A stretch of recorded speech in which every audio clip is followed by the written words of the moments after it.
کری مبعوث فرمایا اور آپ کی ذات بابرکات کے ذریعے اہل کائنات کی ہدایت اور ان کی رہنمائی کا خوب بندوبست فرمایا۔ اللہ رب العزت نے امام الہدیٰ علیہ الصلوۃ والتسلیم کی سیرت طیبہ میں طرح طرح کی خصوصیات کو ودیعت فرما دیا تھا اور گوناگوں قسم کی صفات کو آپ کی ذات اقدس و مقدس کا حصہ بنا دیا تھا، اور ان تمام باتوں سے بڑھ کر یہ کہ میرے آقا کی زندگی میں کوئی صبح ایسی نہیں آئی، کوئی شام اور کوئی رات ایسی نہیں آئی، دکھوں کی کوئی گھڑی اور خوشیوں کا لمحہ ایسا نہیں آیا جب مالک کائنات نے اپنی تائید کو، اپنی نصرت کو اور اپنی حمایت کو آپ کے شامل حال نہ فرمایا ہو۔ اور ان تمام باتوں سے بڑھ کر یہ کہ عرش کے رب نے اپنی آخری کتاب حمید کو حضرت آقا دو جہاں علیہ الصلوۃ والتسلیم قلب اثر پہ نازل فرما دیا تھا۔ اسی کتاب حمید کے ایک انتہائی اہم موضوع یعنی خلفائے راشدین کی سیرت مبارک اور مطہرہ کے حوالے سے میں آج چند گزارشات کو آپ حضرات کے سامنے رکھنے کے لیے جا رہا تھا، لیکن جس طرح آپ حضرات اس بات سے اچھی طرح واقف ہیں کہ بین الاقوامی سطح پر اور قومی سطح پر کئی مرتبہ ایسے معاملات ہوتے ہیں جن کو سمجھنے کے لیے ہمیں کتاب و سنت کی رہنمائی کی ضرورت ہوتی ہے، تو ان معاملات سے آپ کو آگاہ کرنے کے لیے، آپ کو باخبر کرنے کے لیے اور قرآن و سنت کی روشنی میں ان کا تجزیہ کرنے کے لیے میں آپ حضرات کے سامنے اپنی چند گزارشات کو وقفے وقفے سے رکھتا رہتا ہوں۔ انہی معاملات میں سے ایک معاملہ قبائلی علاقوں کے اندر ہونے والے آپریشن کے ساتھ اور نفاذ شریعت کے مطالبے کے ساتھ ہے۔ بہت سے لوگ یہ بات کا مطالبہ کرتے ہیں، تقاضا کرتے ہیں کہ قبائلی علاقوں کے اندر رہنے والے لوگ دہشت گرد ہیں، ان کو آپریشن کے ذریعے ختم کر دینا چاہیے۔ ملک کے طول و عرض میں ہزاروں لوگوں کا خون ان کی گردنوں کے اوپر ہے، تو اس سلسلے کے اندر کتاب و سنت کی تعلیمات کیا ہیں، اور ساتھ ہی حالیہ دنوں کے اندر جو مذاکرات چل رہے ہیں ان میں نفاذ شریعت کی جب بات ہوتی ہے تو بہت سے لوگ یہ بات کہتے ہیں کون سی شریعت آنی چاہیے، دیوبندیوں کی شریعت آنی چاہیے، وہابیوں کی شریعت آنی چاہیے، شیعوں کی شریعت آنی چاہیے، بریلویوں کی شریعت آنی چاہیے۔ یہ باتیں عام طور پہ اس طبقے کی طرف سے کی جاتی ہیں جو نفاذ اسلام کے بارے میں اعتراضات کو، تنقید کو اپنے دل میں جگہ دیتا ہے۔ تو حضرات گرامی قدر انہی دو سوالات کو کتاب و سنت کی روشنی میں آپ حضرات کے گوش گزار کرنا ضروری سمجھتا ہوں۔ پہلی بات یہ ہے کہ دنیا کے اندر مسلمانوں کے درمیان اختلافات جو ہیں وہ بڑھتے بڑھتے یہاں تک پہنچ سکتے ہیں کہ مسلمان ایک دوسرے کے خلاف تلوار کو اٹھا لیں، بندوق کو اٹھا لیں، اور یہ معاملہ پہلی مرتبہ نہیں ہوا بلکہ حضرت علی المرتضیٰ رضی اللہ تعالیٰ عنہ کے زمانہ خلافت کے اندر بھی حضرت عثمان رضی اللہ تعالیٰ عنہ کے قصاص کے حوالے سے صحابہ کرام رضوان اللہ علیہ مجمعین دو جماعتوں میں تقسیم ہوئے، دو گروہوں میں تقسیم ہوئے، تلواریں نکلی، لڑائی ہوئی، جنگ ہوئی، خون ریزی ہوئی۔ حضرت رسول اللہ صلی اللہ علیہ وسلم ایک مرتبہ اپنے منبر کے اوپر جلوہ افروز تھے، سیدنا حسن رضی اللہ تعالیٰ عنہ مسجد میں داخل ہوئے، ان کو ٹھوکر لگی۔ حضرت رسول اللہ صلی اللہ علیہ وسلم منبر سے اترے، اپنے نواسے حسن کو پکڑ لیا، ٹھوکر لگنے والے بچے کو پکڑ کے یہ بات کہی، ان ابنی ھذا سید، میرا یہ نواسا سردار ہے، میرا یہ بیٹا سردار ہے، اللہ تبارک و تعالی اس کی وجہ سے مومنوں کی دو بڑی جماعتوں کے درمیان صلح کروائے گا۔ حضرت علی المرتضیٰ رضی اللہ تعالیٰ عنہ کی شہادت کے بعد حضرت حسن رضی اللہ تعالیٰ عنہ کے پاس اتنی فوج تھی کہ اتنی بڑی تعداد میں سیدنا علی المرتضیٰ رضی اللہ تعالیٰ عنہ کے حامی اتنی بڑی تعداد میں اپنے گھروں سے کبھی باہر نہیں نکلے تھے۔ 1 لاکھ کے لگ بھگ فوجی آپ کی تائید کے اندر باہر آ چکے تھے۔ حضرت حسن رضی اللہ تعالیٰ عنہ نے ایسے عالم میں حضرت امیر معاویہ رضی اللہ تعالیٰ عنہ کو بلا کر یہ بات کہی میں آپ کے ہاتھ کے اوپر بیعت کر کے مسلمانوں کے دو گروہوں کے درمیان جو آپس میں رنجش ہے اس کو دور کرنا چاہتا ہوں، اور حضرت رسول اللہ صلی اللہ علیہ وسلم کی پیشین گوئی کو پورا فرما دیا۔ حضرات گرامی قدر، اللہ تبارک و تعالی نے سورہ حجرات میں یہ بات کہی ہے، وَإِن طَائِفَتَانِ مِنَ الْمُؤْمِنِينَ اقْتَتَلُوا فَأَصْلِحُوا بَيْنَهُمَا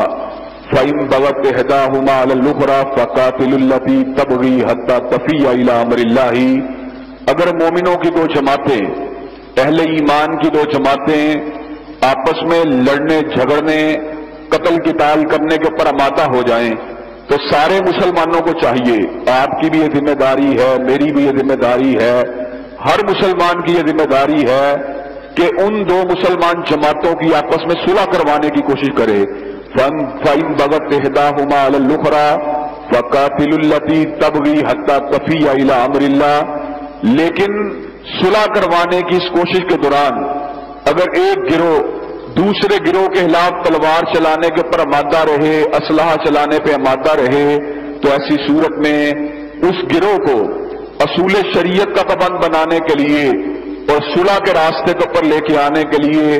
تمام مسلمانوں کو جارحیت کرنے والے گروہ کے خلاف جو امن والا گروہ ہے اس کا ساتھ دینا چاہیے، حتیٰ کہ وہ اللہ تبارک و تعالیٰ کے امر کی طرف پلٹ آئے۔ فَإِن بَغَتْ إِحْدَاهُمَا عَلَى الْأُخْرَى فَقَاتِلُوا الَّتِي تَبْغِي حَتَّى تَفِيَّ إِلَى أَمْرِ اللَّهِ۔ اگر وہ اللہ کے امر کی طرف واپس پلٹ آتا ہے تو ایسی صورت میں ان کے درمیان دوبارہ صلح کروانی چاہیے، عدل کے ساتھ انصاف کے ساتھ یہ معاملہ کرنا چاہیے، اس لیے کہ اللہ تبارک و تعالی انصاف کرنے والوں کو پسند کرتا ہے۔ اسی طرح اللہ تبارک و تعالی نے سورہ نساء کے اندر بھی یہ بات کہی، وَالصُّلْحُ خَيْرٌ، کہ صلح ہمیشہ تنازعات کے حل کے لیے بہترین راستہ ہوتا ہے۔ وَأُحْضِرَتِ الْأَنفُسُ الشُّحَّ، لیکن نفس میں تنگ دلی پائی جاتی ہے، نفس کے اندر بخل پایا جاتا ہے، چنانچہ انسان اپنے دھڑے کی وجہ سے، اپنی ذات کی وجہ سے، اپنی جماعت کی وجہ سے کئی مرتبہ صلح کرنے کے پر آمادہ نہیں ہوتا۔ لیکن یاد رکھیے، صلح ہمیشہ میرٹ کے اوپر نہیں ہوتی، ہمیشہ عدل و انصاف کے اوپر نہیں ہوتی، بلکہ صلح جب بھی ہوتی ہے احسان کے ساتھ ہوتی ہے۔ وَإِن تُحْسِنُوا وَتَتَّقُوا، اگر تم احسان والا معاملہ کرو گے اور تقوی کے راستے کو اختیار کرو گے، فَإِنَّ اللَّهَ كَانَ بِمَا تَعْمَلُونَ خَبِيرًا، تو اللہ تبارک و تعالیٰ تمہارے معاملات سے خوب اچھی طرح خبردار ہے۔ اس کا مطلب یہ ہے کہ اگر مسلمانوں کے دو گروہ آپس میں لڑ رہے ہوں تو ایسی صورت میں صلح کرواتے وقت احسان والا معاملہ اپنے ذہن میں رکھنا چاہیے، انتقام والا معاملہ، برابری والا معاملہ، ایک دوسرے کے اوپر غالب آنے والا معاملہ، انانیت والا معاملہ، بخل والا معاملہ اپنے دل میں نہیں رکھنا چاہیے۔ حضرات گرامی قدر، ہمارے ملک کے اندر اس تنازع کی بہت بڑی وجہ یہ ہے کہ بیرونی جارحیت کی وجہ سے قبائلی علاقوں کے اندر جب بچے مارے گئے، جب عورتیں ماری گئیں، جب بوڑھے مارے گئے، تو اس کے نتیجے کے اندر بہت سے لوگ جذبہ انتقام کا شکار ہو کر میدان عمل میں نکلے، ان کے جی میں جو آیا انہوں نے کیا، اس میں غلطیاں بھی ہوئیں، اس کے اندر غلوب بھی ہوا، اس میں بے احتیاطی بھی ہوئی، لیکن ہماری افواج پاکستان کی اور ریاست پاکستان کی یہ ذمہ داری ہے کہ ان تمام باتوں کے باوجود امریکہ کے ڈرون حملوں کو بھی روکنے کی کوشش کرے اور صلح و صفائی کر کے ملک کے اندر جو خون بہ رہا ہے، جو قتل عام ہو رہا ہے، جو لوگوں کی جانیں تلف ہو رہی ہیں، ان کا بھی ازالہ کرنے کی کوشش کرے، ان لوگوں کے زخموں کے اوپر بھی مرہم رکھنے کی کوشش کرے جو ان حادثات کا نشانہ بن رہے ہیں۔ حضرات گرامی قدر، قتل قتال مسلسل جاری رکھنا یہ کبھی بھی امت کے لیے بہتر نہیں ہوتا۔ ہماری آنکھوں کے سامنے یہ بات موجود ہے، جب طالبان کے اوپر امریکہ نے حملہ کیا تھا تو جنرل پرویز مشرف نے یہ بات کہی تھی، سب سے پہلے پاکستان، تو اس وقت بھی ہم نے یہ بات کہی تھی، یہ جنگ جس کو آج ہم افغانستان کے اوپر مسلط کر رہے ہیں کل پاکستان میں داخل ہوگی۔ آج ہماری آنکھوں کے سامنے جنگ قبائلی علاقوں میں داخل ہو چکی ہے، اور قبائلی علاقوں کے بعد پشاور، پنجاب اور دیگر علاقوں کے اندر بھی جنگ کے اثرات آ چکے ہیں۔ اگر ہم سلو جوئی سے کام لیں اور اس بات کو اپنے ذہن میں رکھیں کہ انما المؤمنون اخوہ، بے شک مسلمان کا بھائی ہے، بے شک اس کی جان، بے شک اس کا مال، بے شک اس کی عزت، اس کا تحفظ کرنا یہ ہر مسلمان کی ذمہ داری ہے۔ اگر ہم اس بات کو اپنے ذہن میں جگہ دیں تو اللہ تبارک و تعالیٰ کے فضل و کرم سے امت آج جس انتشار افتراق کا شکار ہے اس سے نجات حاصل ہو سکتی ہے۔ اسی حوالے سے کسی کہنے والے نے کہا تھا، اخوت اس کو کہتے ہیں، چبھے کانٹا جو کابل میں تو ہندوستان کا ہر پیر و جواں بےتاب ہو جائے۔ حضرات گرامی قدر، مسلمانوں کے قتل عام کی دعوت دینا، مسلمانوں کے قتل عام کے لیے کسی کو اکسانا یا مسلمانوں کے قتل عام کے لیے جواز کو فراہم کرنا، یہ بات کسی بھی طور پہ درست نہیں ہے۔ اور یہ کام کرنے والی چاہے پاکستانی فوج ہو چاہے طالبان کے لوگ ہوں، ان دونوں کا یہ عمل غلط ہے۔ ان تمام کے تمام لوگوں کی یہ ذمہ داری ہے کہ رشتہ اسلامی کی وجہ سے، رشتہ ایمانی کی وجہ سے یہ لوگ جو ہیں ایک دوسرے کے ساتھ احسان والا معاملہ کریں، تقوی کے راستے کو اختیار کریں، اللہ کے ڈر کے راستے کو اختیار کریں۔ حضرات گرامی قدر، پہلی بات تو یہ ہے کہ ہمیں مسلمان بھائیوں کے درمیان صلح کروانی چاہیے۔ اور ایک چھوٹی سی حدیث آپ حضرات کے سامنے رکھ کے اپنی بات کو آگے بڑھاؤں گا۔ حدیث پاک میں اگرچہ ہمیشہ جھوٹ کی مذمت کی گئی ہے، جھوٹ بولنا، جھوٹ کو پھیلانا، جھوٹی گواہی دینا، یہ ساری کی ساری باتیں اتنی غلط ہیں کہ اللہ نے قرآن مجید میں اعلان فرما دیا، لعنت اللہ علی الکاذبین، اللہ کی لعنت ہو جھوٹ بولنے والوں کے اوپر، جھوٹی افواہیں تراشنے والوں کے اوپر۔ لیکن ایک معاملہ ایسا ہے جہاں پہ جھوٹ بولنا جائز ہے، اور وہ معاملہ وہ ہے جب مسلمان بھائی آپس میں لڑ پڑیں، میاں بیوی آپس میں لڑ پڑیں تو جھوٹی خبر دے کر، یعنی اچھی خبر دے کر کہ تمہارے بارے میں اچھے جذبات رکھتا ہے، تمہارے بارے میں اس کے دل میں اچھی خواہشات ہیں، نیک تمنائیں ہیں، حتیٰ کہ جھوٹ جیسی غلط چیز کا استعمال کر کے بھی مسلمانوں کے دلوں کو آپس میں جوڑنے کی کوشش کرنا، یہ انتہائی کار خیر والی بات ہے۔ اور جو مسلمانوں کو جوڑتا ہے اللہ تبارک و تعالیٰ اس کے معاملات کی اصلاح کرتا ہے، اور جو مسلمانوں کو توڑتا ہے، ان کے درمیان انتشار کو پھیلاتا ہے، ان کے درمیان فساد کو پھیلاتا ہے، اللہ تبارک و تعالیٰ اس کے معاملات کی اصلاح نہیں فرماتے۔ حضرات گرامی کہتے ہیں دوسری بات جو اس وقت منظر عام کے اوپر آتی ہے وہ یہ ہے کہ یہ ملک ہم نے حاصل کیا کلمہ طیبہ کے نام پہ حاصل کیا۔ جب تحریک پاکستان چلی تھی ہمارے بزرگوں نے ایک ہی نعرہ لگایا تھا، پاکستان کا مطلب کیا؟ لا الہ الا اللہ۔ ہم نے لا الہ الا اللہ کی بنیاد میں اس ملک کو حاصل کیا، ورنہ امرتسر کا رہنے والا بھی پنجابی تھا، دلی کا رہنے والا بھی پنجابی تھا۔ ہم نے ان پنجابیوں سے اس پنجاب کو اس لیے علیحدہ نہیں کیا تھا کہ ہم صرف علاقے کا بٹوارا چاہتے تھے، فرق یہ تھا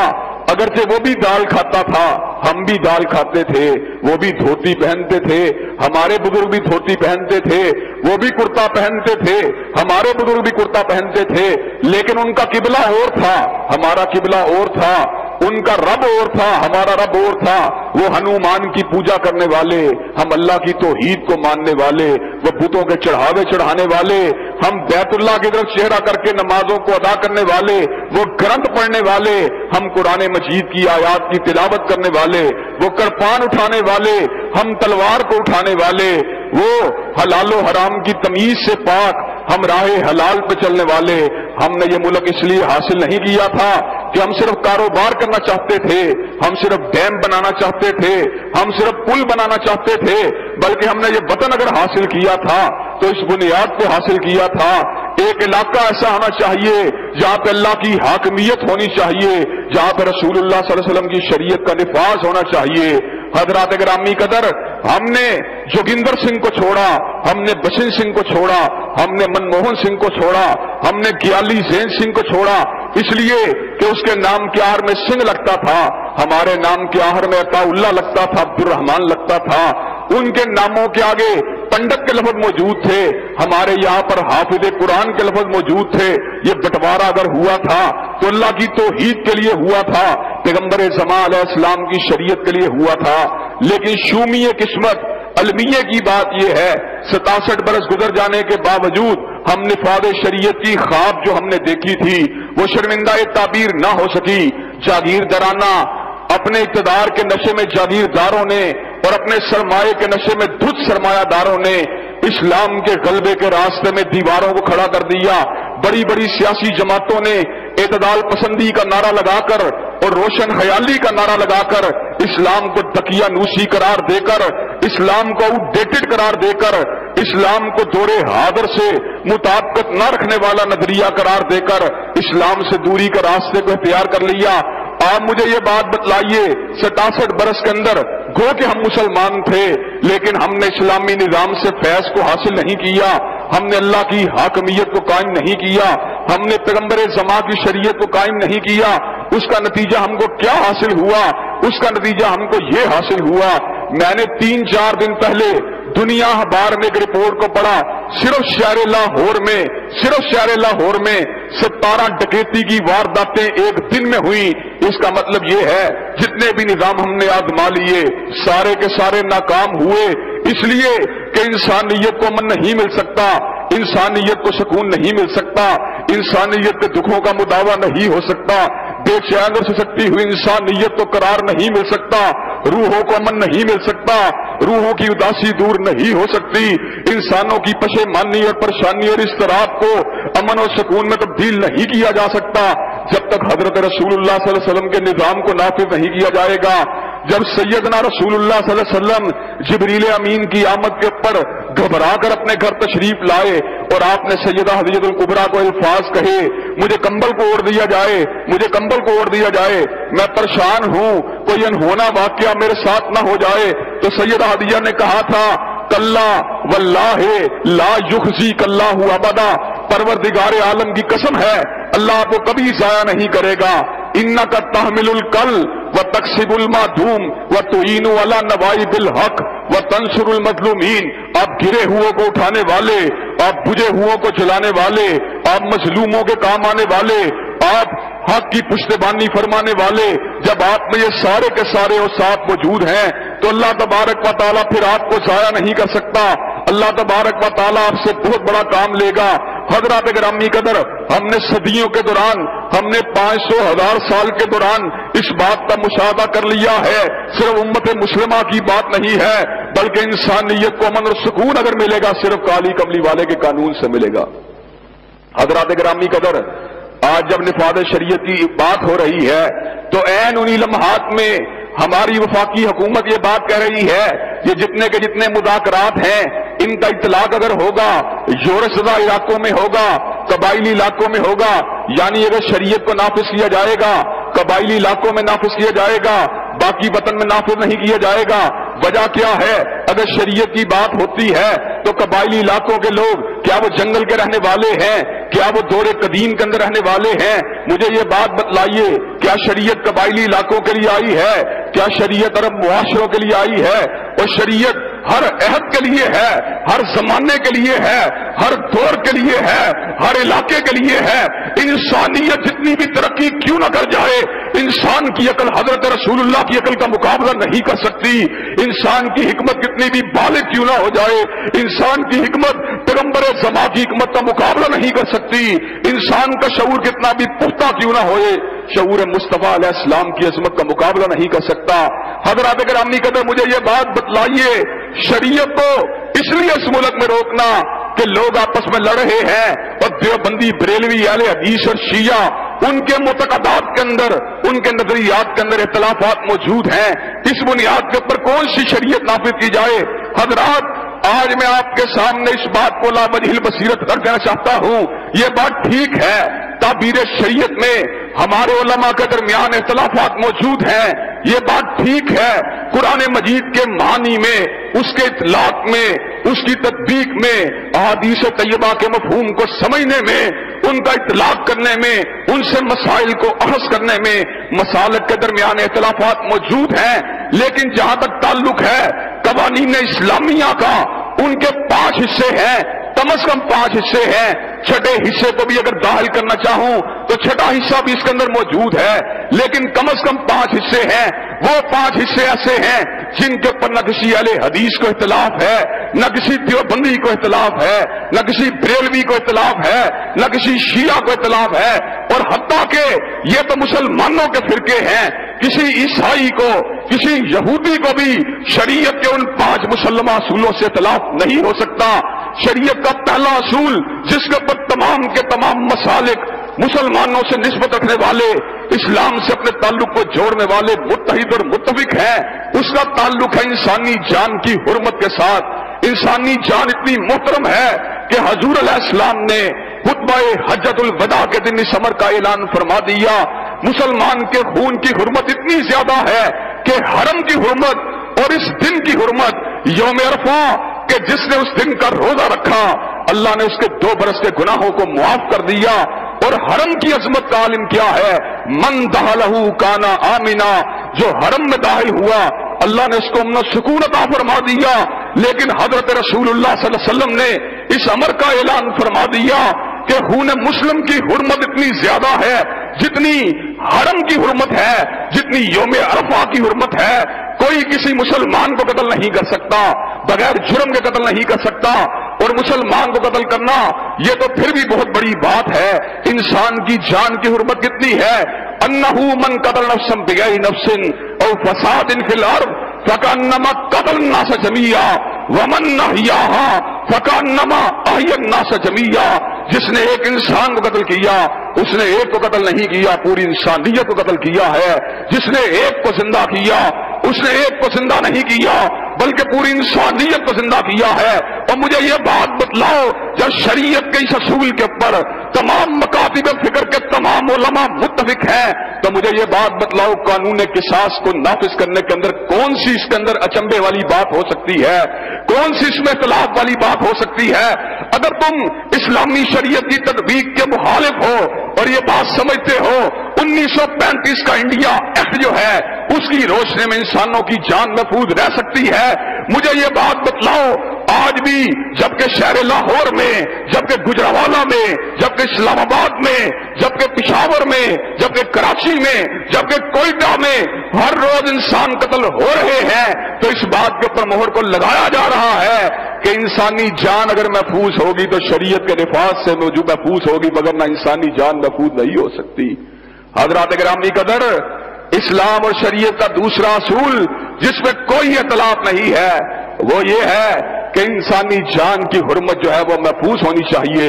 کوئی کسی کی بیٹی کو بے آبرو نہیں کر سکتا،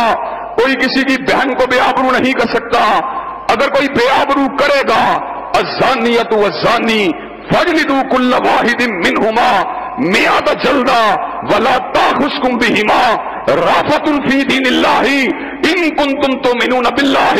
والیوم الآخر ولیشہد عذابہما طائفۃ من المؤمنین۔ جو بھی زناکاری کا ارتکاب کرے گا اگر کموارا لڑکا یا لڑکی ہو اس کو 100 کوڑے پڑنے چاہیے، اور اگر وہ شادی شدہ ہو اس کو سنسار کرنا چاہیے۔ مجھے یہ بات بتلاؤ اگر شریعت کو نفاذ کے بغیر عورتوں کی عزت بچ سکتی ہے تو اپنا ریکارڈ ہمارے پاس لے کے آؤ۔ اس برس کے اندر، اس اکیلے برس کے اندر 2013 کے اندر 1088 ریپ کی وارداتیں ہوئی ہیں جن کو تھانوں میں رپورٹ کیا گیا ہے، اور 76 وارداتیں وہ ہیں جن میں 5 سال کے معصوم بچے اور بچیوں کی عصمت دری کی گئی ہے۔ اور مجھے یہ بات بتلاؤ اگر تمہارے قانون کے ہوتے ہوئے، تمہاری حکومتوں کے ہوتے ہوئے، تمہاری اتھارٹی کے ہوتے ہوئے عورتوں، بہنوں اور بچوں کی عزت محفوظ نہیں رہ سکتی تو پھر اس بات کو مانو کہ شریعت کے قوانین کے نفاذ ہی کے ساتھ عورتوں اور بچوں کی عزت محفوظ رہ سکتی ہے۔ اور اسلام کا قانون وہ قانون ہے جس نے اپنی ہی بیٹیوں کی آبروؤں کا تحفظ نہیں کیا بلکہ غیروں کی بیٹیوں کی آبروؤں کی بھی حفاظت کی تھی۔ یہودی گنڈے اپنی ہی ملت کی ایک بیٹی کی آبرو کے در پہ ہو گئے، وہ رونے لگی، سسکنے لگی، کہا میں تمہارے موسیٰ کو ماننے والی ہوں، میں تمہاری توریت کو پڑھنے والی ہوں، لیکن گنڈا گنڈا ہوتا ہے ان کے ہاتھ بڑھنے لگے۔ یہودی کی بیٹی نے سمجھ لیا اب اگر آبرو بچائے گا تو وہ بچائے گا جو کائنات کی ہر بیٹی کو فاطمہ کی نگاہ سے دیکھتا ہے۔ چہرے کا رخ کیا، باب علی کی طرف کیا، کہا واہ محمدہ، اے محمد علیہ السلام میں آپ کے در علی کے سامنے لوٹی جا رہی ہوں۔ ام المومنین صدیقہ کائنات سلام اللہ علیہ راوی ہے آقا کی وہ کملی جس کی وجہ سے عرش کے رب نے کبھی یا ایھا المدثر کہہ کے پکارا، کبھی یا ایھا المزمل کہہ کے پکارا۔ آقا کے قدم ہائے مبارکہ کے اندر گری، آقا دوڑتے ہوئے باہر آئے، کملی کو اٹھایا، یہودی کی بیٹی کے سر پہ ڈالا، کہا مدینہ میں میرے تحت رہنے والی یہ بیٹی تو یہودی کی بیٹی نہیں بلکہ محمد کی بیٹی ہے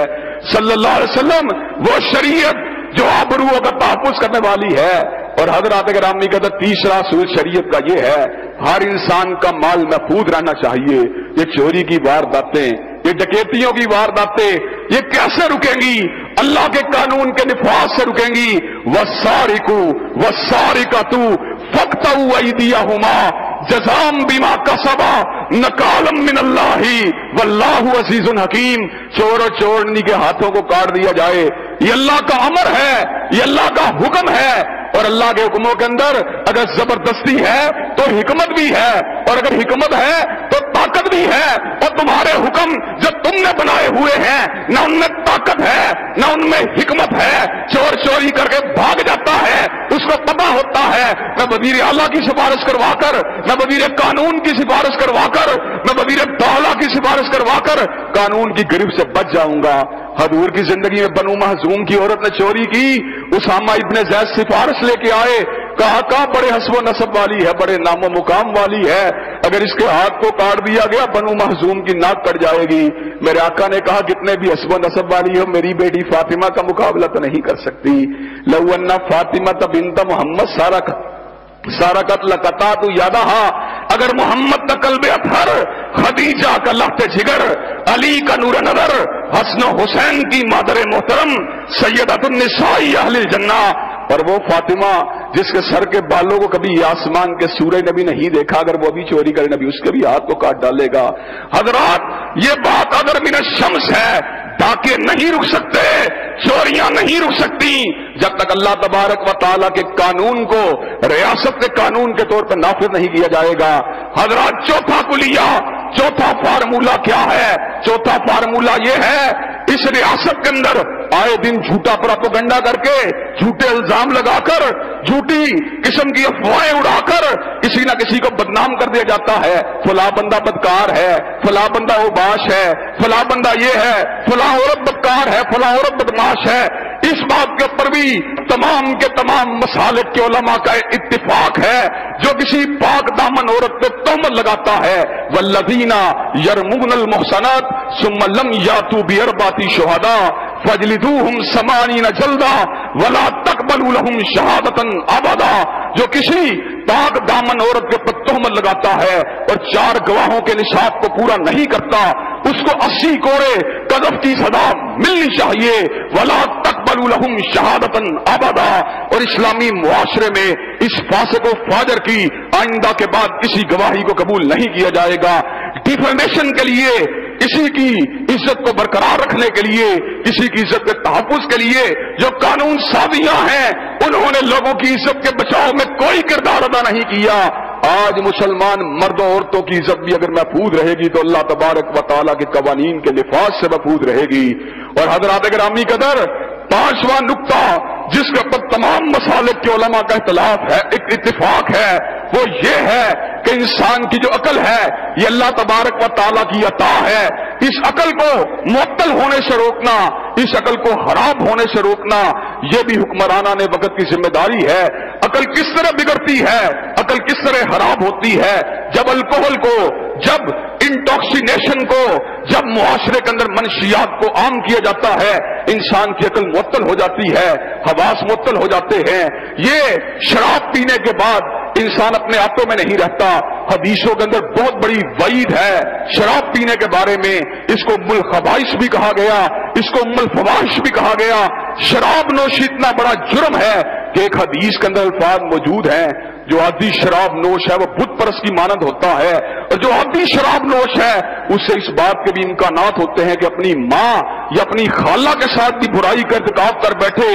اس شراب نوشی سے ہزاروں طرح کی برائیاں جنم لیتی ہیں۔ اور مجھے یہ بات بتلاؤ، یہ کون سا اسلامی جمہوریہ پاکستان ہے جہاں پہ 5 اسٹار ہوٹلوں میں شرابیں بک رہی ہیں، جہاں پہ شراب کی امپورٹ اور ایکسپورٹ کے اوپر کسی قسم کی کوئی پابندی موجود نہیں ہے؟ جب شریعت آئے گی، نہ بیوروکریسی شراب پی سکتی ہے، نہ آرمی کا افسر شراب پی سکتا ہے، نہ کوئی جج شراب پی سکتا ہے، نہ ہی کوئی مذہبی اجارہ داری کرنے والا، کوئی نام نہاد مذہبی عالم شراب پی سکتا ہے۔ حضرات گرامی قدر، ان 5 نکات کے اوپر تمام کے تمام مسالک کا اتفاق ہے۔ اور چھٹا نقطہ یہ ہے کہ حضور کی اہانت حضور کی توہین یہ قرار واقعی جرم ہوگا، اور کوئی شخص جس نے کلمہ پڑھا ہے، لا الہ الا اللہ محمد رسول اللہ کا اظہار کر چکا ہے، اقرار کر چکا ہے، اس کے لیے اپنے مذہب کو تبدیل کرنے کی اجازت نہیں ہوگی۔ اس لیے اس بات کو ذہنوں میں بٹھا لیجئے، شریعت کے جتنے قوانین ہیں ان کا مقصد ہے چیزوں کو محفوظ کرنا۔ زنا کی حد حرمت نسب کے لیے، قتل کی حد حرمت جان کے لیے، قذف کی حد حرمت ناموس کے لیے، ارتداد کی حد حرمت دین کے لیے، شراب کی حد حرمت عقل کے لیے۔ حضرات گرامی قدر، یہ وہ قوانین شریعہ ہیں جن قوانین شریعہ کا اطلاق صرف قبائلی علاقوں میں نہیں ہونا چاہیے، بلکہ یہ وہ قوانین شریعہ ہیں جن کا اطلاق لاہور میں ہونا چاہیے، اسلام آباد میں ہونا چاہیے، کوئٹہ میں ہونا چاہیے، کراچی میں ہونا چاہیے، پشاور میں ہونا چاہیے، پورے ملک کے چپے چپے پہ ہونا چاہیے۔ اور اللہ کا فیصلہ واضح ہے، وَمَن لَّمْ يَحْكُم بِمَا أَنزَلَ اللَّهُ فَأُولَٰئِكَ هُمُ الْفَاسِقُونَ وَمَن لَّمْ يَحْكُم بِمَا أَنزَلَ اللَّهُ فَأُولَٰئِكَ هُمُ الظَّالِمُونَ وَمَن لَّمْ يَحْكُم بِمَا أَنزَلَ اللَّهُ فَأُولَٰئِكَ هُمُ الْكَافِرُونَ۔ نام محمد رکھ لینے سے، نام عبداللہ رکھ لینے سے، نام نواب رکھ لینے سے، نام پرویز رکھ لینے سے کوئی بندہ اپنے آپ کو لاکھ پریکٹیکل مسلمان کہتا رہے، کفر کے فتوے بھی اس کے لیے، ظلم کے فتوے بھی اس کے لیے، فسق کے فتوے بھی اس کے لیے۔ حضرات، ہم نے یہ وطن اگر حاصل کیا، کلمہ طیبہ کے نام پہ حاصل کیا، اس نعرے پہ حاصل کیا، نفاذ شریعت کے لیے حاصل کیا، آج شریعت کی تطبیق کے اوپر بڑے بڑے لوگ لڑکھڑا جاتے ہیں۔ ہمیں وہ شریعت نہیں چاہیے جس میں عورتوں کے ڈریس کے اوپر بھی بندی ہو۔ ابھی 3 دن پہلے RY کا پروگرام ہوا، ہم کوئی طالبان کے وکیل نہیں ہیں، ہم تو شریعت کے وکیل ہیں، ہم تو قرآن کی بات کرنے والے ہیں، ہم تو سنت کی بات کرنے والے ہیں، ہم کسی گروہ یا جماعت کے وکیل نہیں ہیں۔ وہاں پہ یہ بات کی گئی کہ طالبان نے ایک شرط یہ بھی رکھی ہے کہ جہاں پہ عورتیں جینس پہننی ہوں گی وہ پبلک مقامات پہ نہیں آ سکتی۔ اینکر کاشف عباسی نے کہا یہ کس طرح کی شرط ہے؟ مولانا عبدالعزیز جو تھے اس بات کے اوپر بر وقت جواب نہ دے سکے۔ میں نے فوراً سے پہلے بات کے اندر انٹرپٹ کیا، میں نے کہا کون سے چمبے کی بات ہے، اس میں حرج والی کیا بات ہے؟ اگر ریاست اسلامیہ ڈریس کوڈ کے پابندی لگاتی ہے، واہیات قسم کے لباس کو پبلک مقامات کے اوپر پہن کے جانے سے روکتی ہے، اس میں کون سی حرج والی بات ہے؟ اس میں کون سے اعتراض والی بات ہے؟ اگر امریکہ میں ہومو سیکسول اور لیسبین اپنے حقوق کی بات کر سکتا ہے تو کیا مسلمان اس پاکستان کے اندر نقاب کی بات نہیں کر سکتا؟ کیا مسلمان پاکستان میں حجاب کی بات نہیں کر سکتا؟ کیا مسلمان پاکستان میں حیا کی بات نہیں کر سکتا؟ کر سکتا ہے، اور حیا کے لیے، حجاب کے لیے، عقل حلال کے لیے، سود کے خاتمے کے لیے، شریعت کی عملداری کے لیے، کلمہ طیبہ کے پرچم کو بلند کرنے کے لیے ہم نے یہ وطن حاصل کیا، اور انشاءاللہ اب وقت آ رہا ہے کہ یہ کام ہو کے رہے گا۔ اور بولو انشاءاللہ ہو کے رہے گا، انشاءاللہ ہو کے رہے گا، شریعت کا علم اٹھ کے رہے گا، اور شرارت کرنے والے اور شیطنت کرنے والے یہاں سے بھاگ کے رہیں گے۔ وآخر دعوانا الحمدللہ رب العالمین۔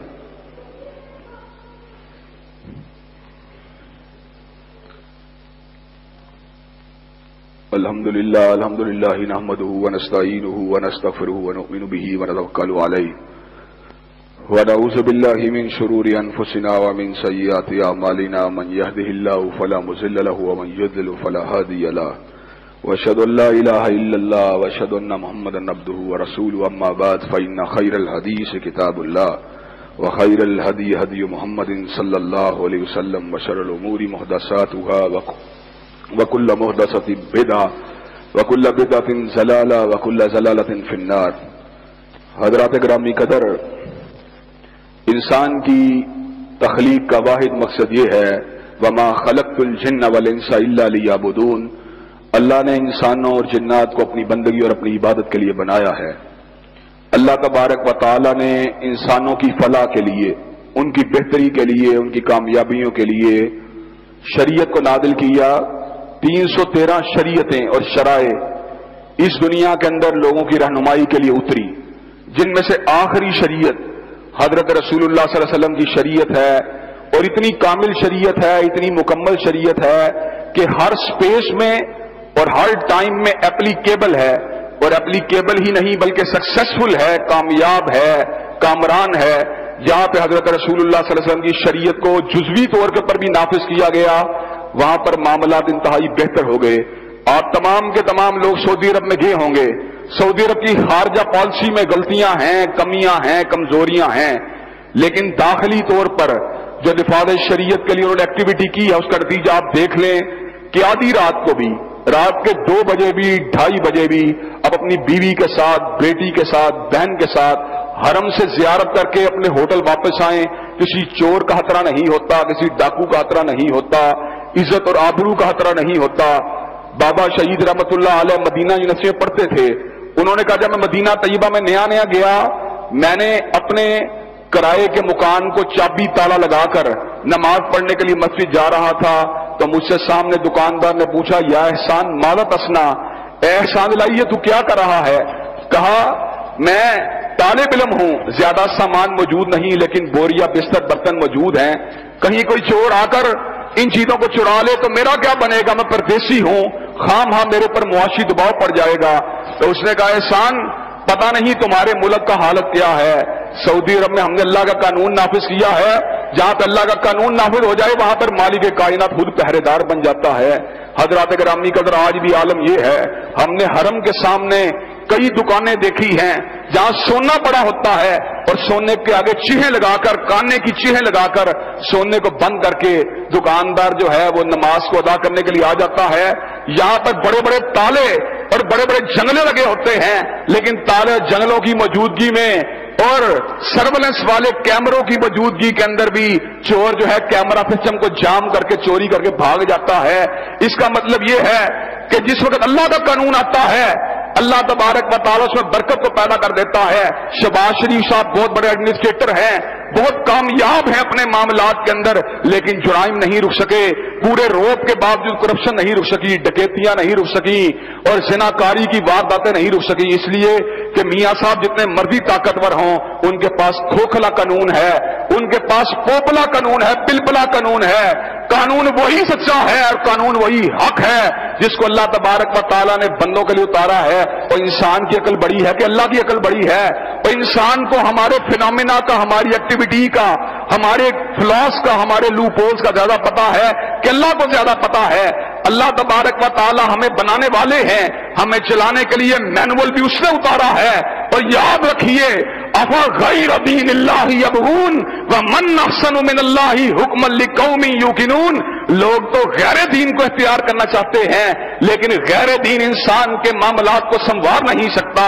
اللہ تبارک و تعالیٰ ہی انسان کے معاملات کو سنوارنے والے ہیں۔ طالبان چاہے جتنے مرضی غلط ہوں، چاہے ان میں جتنی مرضی کمیاں کوتاہیاں ہوں، لیکن ان کا نفاذ شریعت کا مطالبہ برحق ہے اور سچا ہے۔ تطبیق شریعت کس طرح آنی چاہیے؟ امن سے آنی چاہیے، بندوق سے آنی چاہیے۔ ہمارا ان کا اس مسئلے میں اختلاف ہو سکتا ہے لیکن اس مسئلے میں کوئی اختلاف نہیں ہے کہ انسانیت کے دکھ، انسانیت کے روگ، انسانیت کی پریشانیاں، انسانیت کے مصائب اگر حل ہوں گے تو صرف اور صرف شریعت کے نفاذ سے حل ہوں گے۔ اور اللہ تبارک و تعالیٰ کے فضل و کرم سے ہم نے مرکز ہادہ کے منبر سے اور اللہ تبارک و تعالیٰ کے حبیب علیہ السلام کے پیغام کو عام کرنے والے اس مرکز سے ہمیشہ غلبہ دین کی بات کی ہے، نفاذ شریعت کی بات کی ہے، اللہ تبارک و تعالیٰ کے احکامات کے تنفیذ کی بات کی ہے، اور انشاءاللہ جب تک ہم زندہ رہیں گے نفاذ شریعت کی بات کریں گے۔ اور جو آواز بھی نفاذ شریعت کے لیے اٹھے گی انشاءاللہ اس کی تائید کریں گے، اور جہاں جہاں جس ادارے میں کوئی بات بھی شریعت کے خلاف ہوگی اس کی مذمت کریں گے۔ ہم پارلیمنٹ کی وہ بات مانیں گے جو شریعت کے مطابق ہے، ہم پارلیمنٹ کی وہ بات نہیں مانتے جو شریعت کے خلاف ہے، ہم عدالتوں کی وہ بات مانیں گے جو شریعت کے مطابق ہے، ہم عدالتوں کی اس بات کے پابند نہیں ہیں جو شریعت کے خلاف ہے، ہم حکومت کی ہر وہ بات مانتے ہیں جو شریعت کے مطابق ہے اور حکومت کی اس بات کے پابند نہیں ہے جو شریعت کے خلاف ہے، ہم ملٹری کے ان تمام آپریشنز کی حمایت کرتے ہیں جو شریعت کے دائرہ کار میں ہیں اور اسلام کے دشمنوں کے خلاف ہیں، لیکن ہم آرمی کے کسی ایسے آپریشن کی حمایت نہیں کرتے جس کا ہدف مسلمان ہیں، جس کا ہدف کلمہ طیبہ پڑھنے والے ہیں، جس کا ہدف حافظ قرآن ہیں۔ حضرات ہمارا جینا شریعت کے لیے ہے، ہمارا مرنا شریعت کے لیے ہے، ہماری زندگی کا مطلوب اور مقصود شریعت ہے، اور حضرات گرامی قدر یاد رکھو، شریعت کی بات کرنے والا مر کے بھی نہیں مرتا، اس لیے کہ لوگ ہمیشہ اس کا نام پیار کے ساتھ اور احترام کے ساتھ لیتے رہتے ہیں۔ حضرات گرامی قدر، ہم نفاذ شریعت کی بات کرنے والے اپنے مشن میں کامیاب ہوں، ہم پھر بھی کامیاب ہیں، اپنے مشن میں ناکام ہوں، ہم پھر بھی کامیاب ہیں۔ یہ بادی اس کی بادی ہے، گر جیت گئے تو کیا کہنا، ہارے بھی تو بادی مات نہیں۔ انشاءاللہ جن لوگوں نے شریعت کی عملداری کی بات کی، جن لوگوں نے قرآن و سنت کے نفاذ کی بات کی، جن لوگوں نے غلبہ دین کی بات کی، جنہوں نے اللہ کی حاکمیت کی بات کی، جنہوں نے نظام مصطفیٰ کی بات کی، آئین شریعت کی بات کی، وہ انشاءاللہ جب قبر میں اتریں گے ان کے لیے یہی بات کافی ہوگی، یہ بندہ دو عالم سے حفاظ میرے لیے ہے، اللہ تبارک و تعالیٰ اس کو معاف کر دیں گے۔ اور جس نے نمازیں پڑھنے کے باوجود، روزہ رکھنے کے باوجود، زکوٰۃ دینے کے باوجود شریعت کی مخالفت کی ہوگی، شریعت کے قوانین کو غلط سمجھا ہوگا، آؤٹ ڈیٹڈ سمجھا ہوگا، اور تو کس طرح کا مسلمان ہے، اور تو کس طرح کا مسلمان ہے، کلمہ مدینے والے کا پڑھتا ہے لیکن قانون نبی کا نہیں مانتا، اور تو کس طرح کا مسلمان ہے، آقا کو رسول مانتا ہے لیکن آقا کے آئین کو نہیں مانتا، تو کس طرح کا مسلمان ہے، آقا کا نام تو لیتا ہے لیکن امر ان کا نہیں مانتا، تو کس طرح کا مسلمان ہے، آقا سے محبت کا دعویٰ کرتا ہے لیکن ان کے قانون سے نفرت کرتا ہے، ان کے قانون کو ملا کا قانون سمجھتا ہے، ان کے قانون کو مسیطر قانون سمجھتا ہے، ان کے قانون کو آؤٹ ڈیٹڈ قانون سمجھتا ہے۔ انشاءاللہ سارے قوانین مٹیں گے اور شریعت آئے گی، اور انشاءاللہ سارے قوانین مٹیں گے اور شریعت، انشاءاللہ سارے قوانین مٹیں گے اور شریعت، انشاءاللہ اگر شریعت آئے گی تو اللہ تبارک و تعالیٰ کے فضل و کرم سے تمام کے تمام معاملات حل ہو جائیں گے۔ ان اللہ یأمر بالعدل والإحسان وإيتاء ذی القربى وینہی عن الفحشاء والمنکر والبغی